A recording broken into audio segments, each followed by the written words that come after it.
Hola a todos, amigos del canal de YouTube de PokerYajedrez.com. Os habla como siempre el maestro FIDE Óscar de Prado. Traemos un nuevo vídeo. Comenzó el Altibox Norway Chess 2016. Tuvimos una primera jornada con 3 partidas decididas de las 5 posibles. Y bueno, Kramnik ganó a Grandelius aplicando un sistema a Londres con blancas, una idea interesante. Fue una partida típica posicional, se cambiaron pronto las damas, una ligera ventaja blanca, fue manejando Kramnik mejor en el final hasta que bueno, acabó provocando algunos errores de su rival también en apuros de tiempo y se impuso, ¿no? La típica partida, pues bueno, del estilo de Kramnik con ligerísimas ventajas en los finales, también la firmaría el propio Carlsen. Así que bueno, una buena victoria un poquito entre el jugador pues novato en este tipo de eventos, Grandelius, que es el que menos se lo tiene y el que seguramente pues todos van a querer ganar, ¿no? Luego Carlsen ha ganado a Hari Krishna, también el jugador indio que se presenta en este torneo con un elo muy alto, con 2763, que llegó a estar un día ahí en un momento determinado superando en la lista de 2700 a Viswanathan Anand como jugador número 1 de la India. Aunque bueno, actualmente Anand está otra vez por encima de él, pero no muy lejos, ¿no? Una partida india de dama que vamos a ver ahora comentada. Luego Bachir Lagrave empató con Li Chao, el jugador chino, que bueno, como anécdota sabéis que este torneo estaba Karjakin invitado, pero bueno, a primeros de abril o prácticamente la primera semana de abril, con apenas 10-12 días para que empezara el evento.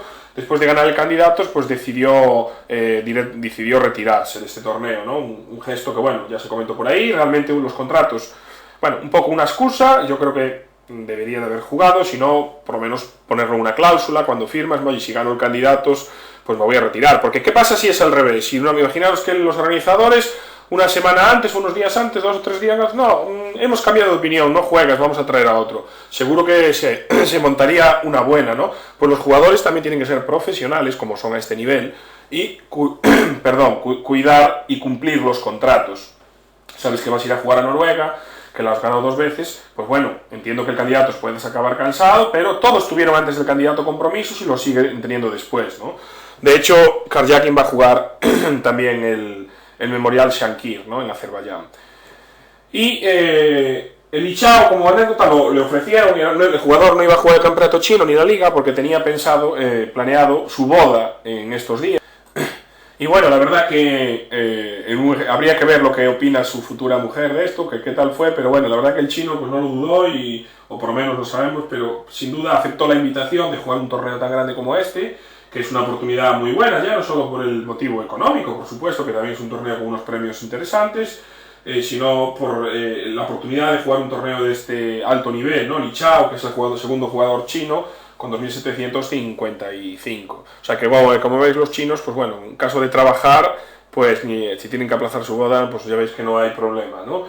Giri ganó a Lianov, se rompe la racha de las tablas, la promoción Giri, famosa que estaba haciendo en Chess24, ¿no? Que estaban regalando 3 meses gratis al suscribirse Premium por un año, mientras que Giri no ganara una partida lenta.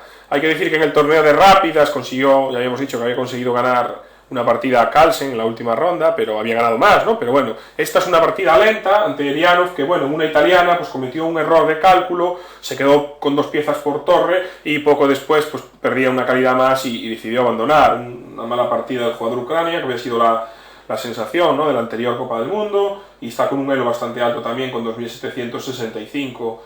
Y la última partida del día, Aronian y Topalov, pues empataron, fue una partida inglesa, donde, bueno, realmente no pasó problemas el jugador búlgaro, y la partida pues acabó en tablas. Bueno, primera ronda, entonces victorias de Kramnik, Carlsen y Giri, son los primeros líderes. Tenemos ahora en la ronda 2 un Grandelius Aronian, Li Chao jugará con Kramnik, uno de los líderes, Giri con Bracher, Topalov Carlsen con negras, y Elianov contra Hari Krishna.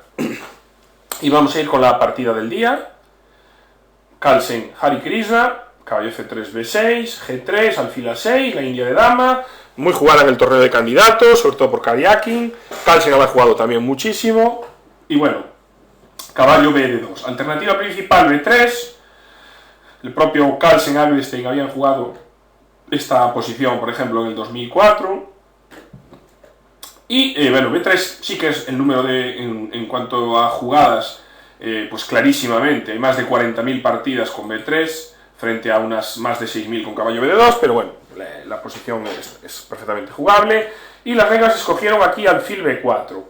Bueno, aquí la jugada principal es alfil b7, la segunda más utilizada es alfil b4, y también es bastante interesante d5, e incluso, bueno, se ha jugado también c5, ¿no? Las 4, ¿no?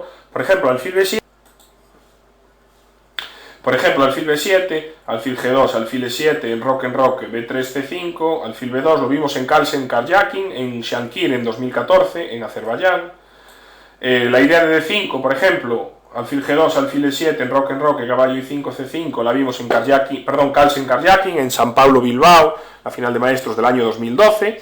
Como vemos, los dos jugadores, ¿no? Por citar algunos de estas partidas más importantes con la línea, ¿no? Bueno, alfil b4, una idea menos jugada, pero también interesante, y dama a4. Esta sí que línea sí que se juega menos, es mucho más habitual jugar dama c2, de hecho, por ejemplo, aquí Carlsen con negras, se la había enfrentado a ella contra Ivanchuk, alfil b7, alfil g2, c5, d por c, alfil por c, b3, alfil b7, alfil b2, y bueno, aquí decidió cambiar torre 1, y bueno, la partida acabó ganando Ivanchuk en Moscú en 2008, a un Carlsen joven, pero que ya tenía 2.775, y ahí, bueno, ya digo, la más utilizada es dama c2, ¿no? También se ha jugado, por ejemplo, dama b3, un poco menos habitual, entre Gelfand y Leko en Beijing 2014, c5, alfil g2, caballo c6 en roque, c por d4, y bueno, las negras más o menos también consiguen un juego bastante equilibrado. Entonces en la partida, perdonad por la tos, que tuve algo resfriado estos días y ahora se me nota un poco en la voz, dama 4, c5 y la idea a3. En vez de a3 se ha jugado también d por c5. Esta jugada, por ejemplo, le gusta a Koneru, la empleó bastante en los últimos tiempos, por citar algunas partidas, tras alfil g2, alfil b7, b4, alfil e7, alfil b2, en roque. En el 2013, ante Nana Dagnice, en Beijing 2013, Dagnice jugó con d6, torre d1, caballo b7, torre ac1, etc. Una posición equilibrada, aunque acabó ganando las negras. Y en el 2014, aquí le jugaron dama c7. Y tras torre ac1, d6, torre d1, caballo b7, a3, torre c8, dama b3, también una posición equilibrada. Esto fue Koneru contra Zhao Xun en Lopota 2014, el Grand Prix femenino. O sea que d por c5 es un poco la alternativa, y aquí a3 directa. Interrogamos al alfil, el alfil se cambia, alfil por alfil por d2, alfil por d2, y ahora en roque de las negras. Se ha jugado también c por d4, alfil g2, alfil b7, y aquí ahora, por ejemplo, en roque, alfil c6, partida Nameyanov Naidich o Rogoshenko Volotikin jugaron esta idea. También aquí se ha probado b4, en roque y a6, en Kuligowski Anderson, en Wicanzin el año 83, una partida ya antigua, el mítico Ulf Anderson con negras. Y bueno, en roque fue la jugada de Hari Krishna, y aquí d por c5. Carlsen decide tomar en c5. Más partidas hay con alfil g2, aquí hay varias opciones para el blanco, ¿no? Se ha probado alfil g2, por ejemplo, y las negras aquí han jugado, por ejemplo, d5, Todsun Yenieto, Sorin Zarnicki, Rayman Heinemann. Se ha jugado también alfil b7, en Seveni contra Yordachescu, en Istambul 2012. Las blancas también han probado alfil f4, dama c8, y aquí, por ejemplo, Andersen Sorensen en Dinamarca siguió así, con alfil d6, torre 8, también alfil d6 directamente, lo vimos en una partida más clásica, torre 8, d por c5, y aquí caballo e4, entre Portis y Seirawan en Mar del Plata en el año 81, ¿no? Bueno, entonces nos estamos en la posición, aquí, perdonad, d por c5, b por c5 y alfil g2.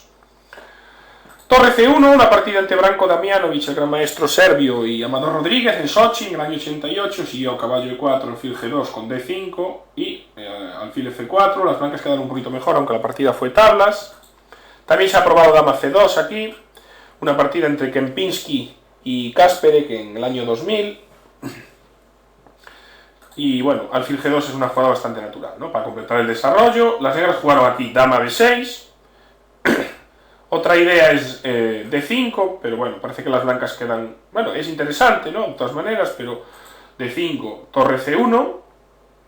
Aquí me gusta la jugada caballo e5, con ventajilla, pienso que con ventajilla blanca.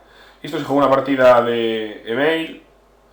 Dama b6, en roque, caballo C6 completando el desarrollo y ahora pues alfil E3, ¿no? Tenemos una primera salida de la apertura, creo que la posición es muy cómoda para el blanco, vemos que el alfil de A6 está bastante limitado, el peón de C5 de las negras, bueno, digamos que puede estar bajo la amenaza, ¿no?, de jugadas como B4, las blancas van a traer sus torres al centro, el caballo blanco incluso también va a poder en algún momento determinado moverse y aumentar la ventaja de la gran diagonal del alfil, y pienso que es una posición, por supuesto, pues con ligera ventaja blanca, jugable, pero bueno, una posición más agradable, y sin duda Carlsen estará contento tras la apertura. Creo que Hare Krishna, pues este tipo de posiciones pues no es lo mejor para enfrentar a Carlsen. Bueno, aquí jugó torre FC8, aún había un referente teórico entre Belotti y Bog, un jugador de 2400, más o menos los dos, en Biel en el año 92, donde las negras habían jugado dama 5, pero bueno, tras dama C2,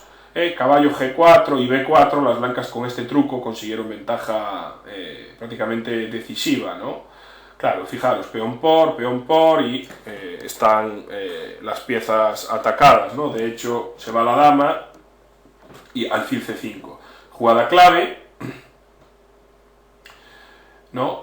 Por ejemplo, aquí, si torre por A6, caballo por B4, todavía las negras obtienen algo, ¿no? Pero con alfil C5 ganan. Vemos que, por ejemplo, tampoco vale caballo B4, porque podemos hacer, simplemente la jugada dama B1, y bueno, también torre A5, caballo por C2 y torre por A6, bueno, también es ventaja, aunque las negras coman aquí algún peón más, pero van a quedar con pieza de menos, ¿no? Entonces, torre FC8 fue la jugada y, bueno, ¿dónde colocar nuestras torres? Magnus jugó torre F de 1. La otra alternativa sería torre AC1, protegiendo el peón C, ¿no?, para amenazar jugadas como B4 y luego traer la otra torre a D. Cualquiera de las dos era buena, y esta jugada las negras aprovecharon para intentar romper en el centro con D5. Y vamos a ver, pues bueno, cómo las complicaciones van a dar ventajilla blanca, pero la posición tampoco era mucho mejor. Por ejemplo, torre a B8, tratando de presionar en B2, hay varias jugadas, pero las blancas tienen una muy interesante, que es alfil F4, aprovechando esta gran diagonal ahora para controlar también la casilla D6, y si por ejemplo torre B7, alfil D6, ¿no?, con ventajilla blanca. Aquí caballo E4, creo que caballo E5 da ventaja blanca, y si caballo por, hay una jugada muy buena en esta posición, que deberíais de verla, que es alfil por C6. Esta jugada es muy buena, y da ventaja a las blancas, ¿no? Hay que comer de torre, si comemos de peón, torre por es ventaja decisiva, y ahora caballo por C6, caballo C4, tenemos esta idea, jaque, rey F8, caballo C8, dama A5, y dama C2, con ventaja, ¿no? Aquí estamos aprovechando para comernos el peón de H7, y de hecho, bueno, es medio única, ¿no? Torre B2, dama H7, alfil por C8, jaque, rey E7 y dama por C8. Y hombre, las negras tienen alguna chance, pero tienen calidad de menos, no es que esté decidida la partida, ni mucho menos, tienen un peón, pero bueno, era ventaja blanca. Y contra D5, pues vienen dos secuencias tácticas para ambos jugadores, pero que van a dejar a las blancas con ventaja. La primera es C por D, E por D, y ahora alfil por C5. Golpe táctico, ¿no? Si dama por C5, dama por A6, las blancas quedan claramente mejor, y tras la jugada dama A5, esta era la idea de las negras las blancas juegan dama C2. ¿Cuál era la idea? Si dama por A5, caballo por A5, tenemos ahora aquí un ataque doble. Estamos tocando el alfil, estamos jugando caballo B3 y alfil por E2, ¿no? Y aquí, por ejemplo, alfil B4, caballo B3 iguala, o B4, caballo B3 también iguala, ¿no? Entonces, única sería caballo D4, torre por C5 y ahora hay B4. Contratáctica para recuperar la pieza, torre C4, peón por, torre A4 y E3, torre C8. Bueno, hay ventaja blanca, pero bueno, quizás no tan clara como en la partida, ¿no? Por eso puede ser mejor dama C2. Las negras ahora contraatacan con la idea alfil por E2, todo esto estaba bien previsto, ahora las blancas son las que comen dama por E2 y las negras recuperan el peón en C5, ¿no? Pero vemos que tras torre a C1, dama B6 y B4. Principal, como después de estas escaramuzas, la principal ventaja de las blancas, sobre todo su mejor estructura de peones, dominio de las columnas abiertas, el alfil superior, el de G2 también, y la gran debilidad, el peón de D5, ¿no?, que va a ser un problema grave en la mayoría de los finales, ¿no? Y aparte también esta mayoría aquí de 2 contra 1, incluso A7, podríamos encuadrarlo como una pequeña debilidad y sobre todo una mayoría importante aquí en el flanco de dama, ¿no? Bueno, las negras jugaron H6 y ahora una idea pues típica de Carlsen, dama E3, ofreciendo el cambio de dama, siempre se siente cómodos jugar este final, si te como ese peoncito te voy a presionar lentamente en el flanco de dama con mi peón de más y llevarte hasta, torturarte un poquito hasta la derrota, ¿no? Bueno, las negras intentaron evitar cambiar damas para tener algo de contrajuego. Por supuesto que dama por E3, F por E3, pues bueno, es ventaja blanca, caballo E7, caballo D4 y es muy cómoda, ¿no? Vemos que caballo G4, tratar de jugar activo tampoco es bueno por caballo D4, ahora no vale caballo por E3, ¿no? Por caballo por C6, y si caballo D1 jaque y comemos en C8, y si caballo E7 alfil H3, también con ventaja blanca, ¿no? Aprovechando la clavada, hay que hacer H5, y bueno, aquí hay varias jugadas que dan ventaja, ¿no? Se pueden probar unas cuantas, tanto comer alfil por G4, jugar A4, jugar B5, etcétera. Evitó el cambio de damas con dama B7, alfil H3, de nuevo una muy buena jugada, tocamos la torre, dama C3, aprovechando las columnas abiertas, caballo E7 y caballo D4. Vemos el gran dominio, ¿no? Como Carlsen expulsó a las piezas enemigas de sus posiciones ideales, la torre de la columna C, el caballo de C6, y tengo todas mis piezas pues perfectamente colocadas, o sea, una clara ventaja, y poco después pues la materializó. Vamos a ver, jugó caballo E4, dama C7, entrando en séptima, una vez más las negras evitan el cambio de damas, dama por, torre por A6, bueno, hay muchas jugadas, pero alfil D7, doblarnos, torre 1, torre de C1, cualquier jugada mantiene una clara ventaja blanca, las negras intentan crear algún contrajuego. Ahora F3, se podía alfil D7 también, F3, caballo G5, alfil D7 tocando la torre, torre D8, y ahora una jugada como H4. Aquí era buena también e interesante la jugada torre C3. No solo porque doble, sino porque evita este pequeño contrajuego que van a tener las negras, que en realidad no es peligroso, pero bueno, siempre la posición es más tranquila, ¿no? Carlsen jugó directamente H4 y Hare Krishna, ante una posición bastante delicada, decidió sacrificar una pieza con caballo por F3. Claro, la posición tras caballo H3 es bastante triste, perdón, caballo H7. Torre 1, por ejemplo, tocamos otro caballo, dama F6, ¿no? Si caballo G6, caballo C6, torre aquí H5 también gana. Como veis, la torre no tiene muchas casillas y si no se queda el caballo sin ellas. Y si dama F6, torre D1, caballo F8, alfil G4, torre 8 y H5. Aquí hay un dominio aplastante, ¿no? La séptima, con el caballo en D4, todas las piezas blancas están colocadas en casillas ideales y es cuestión de tiempo que acabe cayendo algún peón o algo más de material y que las negras pues acaben perdiendo, ¿no? Entonces, ante una posición bastante pasiva y ya empezando a estar escaso de tiempo, pues Hare Krishna decide sacrificar pieza, caballo por, dama por, aparentemente se va a comer 3 peones, bueno, aquí da jaque, si comemos, torre B1 también debe estar ganado para el blanco, jaque intermedio, torre D2, dama B4 y torre E1.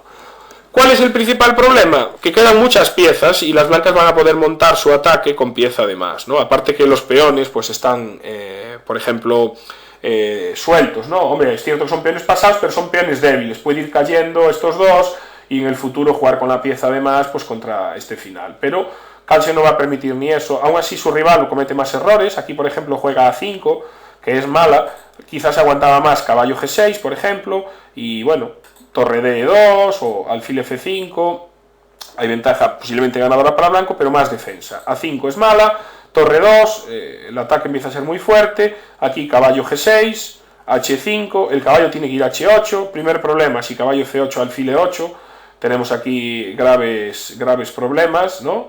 Y no hay forma de defender el peón F, bueno, y la casilla F7, o por ejemplo F6, jaque, y nos comemos el caballo. Entonces caballo H8, aquí alfil F5, caballo 5 también ganaba. Hare Krishna intenta crear a desesperar algún contrajuego con el peón, pero bueno, el ataque blanco, como os decía, es bastante fuerte, caballo E5. Ahora dama D6, vemos que aquí por ejemplo A3, caballo C6 también es ganador. Dama C2, muy buena jugada, aquí confía Carlsen ahora en no cambiar damas, el ataque es mucho más fuerte, hay temas de mate, y de hecho tras torre 8, alfil H7 jaque, rey C8, me extrañó, bueno, Carlsen seguramente su rival no tenía mucho tiempo y había visto una línea ganadora y pues lo que pasa, ¿no? Aquí podéis parar el vídeo y hay un mate, o una secuencia muy fácil de ver que fuerza el mate, que Carlsen no hizo, ¿no? Carlsen jugó dama F5, bueno, ¿cuál sería esa idea? Pues la sencilla caballo D7 jaque, tras única dama por D7, dama C5 jaque, vemos que ahora el rey no puede mover, y hay que jugar torre E7, única, y tras torre por E7, pues los módulos ya dicen que hay mate en 4, ¿no? Con la mejor jugada, o sea que totalmente desesperada esta posición. Es extraño que no hubiera este caballo de 7, que es sencillo, pero bueno, dama F5, las negras torre E7, ahora alfil G6 y rey G8. Bueno, la posición está perdida, pero aguantaba un poco más torre por y torre por, pero bueno, esta posición es totalmente desesperada igualmente. Y tras rey G8, caballo por F7, torre por F7, vemos que caballo por F7, torre por E7 gana, y torre por, caballo F7 también jaque, y torre 8 con mate. Y aquí, curiosamente, se le vuelve a escapar otro mate muy sencillo a Carlsen, jugó alfil por F7, y evidentemente, pues bueno, también gana, pero simplemente torre 8, torre por, y ahora cualquier cubierta en F8, alfil H7 mate, ¿no? O dama F8, alfil H7 mate. Otro mate sencillo de ver, pero bueno, Carlsen hizo alfil por, que digamos que tras caballo por F7, torre 8, pues bueno, torre por, dama F8, pues no pasa nada, ¿no? Podemos jugar simplemente dama C8 y bueno, vamos a ganar también en breve, ¿no? Pero bueno, eran dos mates realmente sencillos, aunque por supuesto las otras ganan, ¿no? Para ser purista, pero bueno, era una forma, muchas veces los maestros ven una forma que gana y hay un mate o no sé qué, pero bueno, ya han visto una línea lo suficientemente ganadora, quieren aprovechar para que su rival tampoco tenga mucho tiempo y suelen jugar esto. Bueno, pues esto ha sido el resumen de esta primera ronda, con un Carlsen que empieza ganando en casa. Los anteriores torneos de Noruega nunca ha ganado aquí en las 3 ediciones y había comenzado en alguno de ellos mal. El año pasado con la famosa partida creo que fue el año en este torneo, si no recuerdo mal, con la famosa partida que perdió por lo del tiempo contra Topalov, y lo había tenido un torneo bastante malo. Creo que bueno, este año todo pinta para que pueda ganar su primer Norway Chess. Y nada, seguiremos atentos, espero que os haya gustado. Como siempre, os animo a visitar la página web, pokeriajedrez.com, el canal de YouTube, suscribiros, darle al me gusta. También veis las retransmisiones, hay retransmisiones en directo, también todos los días desde la página oficial y Chess24, que es la página que retransmite oficialmente. En comentarios en inglés están Svidler y Gustafsson, y en español tenemos al Divis, a David Martínez, y bueno, va a estar acompañado de diversos jugadores. Así que os animo a seguirlo en directo y luego a ver también nuestros resúmenes en vídeo. Nos vemos en la próxima. Chao.